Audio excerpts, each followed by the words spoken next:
আমার মনে কষ্ট শুধু একটা, যে আমার 3টা সন্তান, আমি খুব কষ্টে জীবনযাপন করি। শহীদ পরিবার ও জুলাই যোদ্ধাদের কষ্টের কথা শুনলেন তারেক রহমান।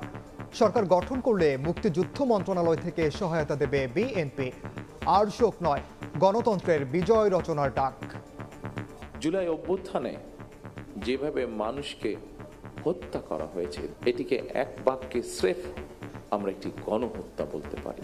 আর শোক গাথা বা শোক সমাবেশ নয়, বরং আসুন আগামীর বাংলাদেশে গণতন্ত্রের বিজয় গাথা রচনা করবে ইনশাআল্লাহ। দ্রুত বিচার ও পুনর্বাসন নিশ্চিতের দাবি ভুক্তভোগীদের। আমার ছেলে মারা যাওয়ার 7 মাস 13 দিনের মাথায় আমার হাজবেন্ড ব্রেন স্ট্রোক করে মারা যায়। সবার আগে শহীদ পরিবার আহত যোদ্ধাদের গুরুত্ব দিতে হবে। তো আজ 18 মাস হয়ে যাচ্ছে, আমরা শহীদের কোনো বিচার পাচ্ছি না।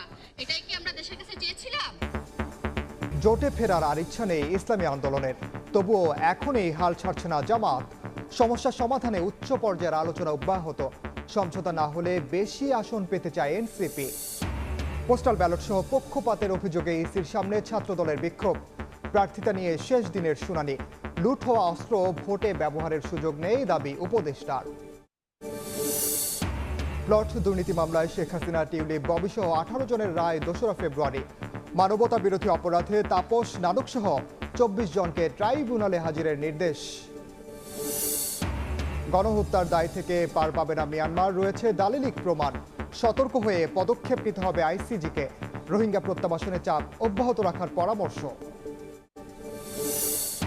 এবং এলপিজি সংকটের অজুহাতে গ্রাহকের কাঁধে 2,500 কোটি টাকার বোঝা। সিলিন্ডার প্রতি গুনতে হচ্ছে বাড়তি 700 থেকে 1700।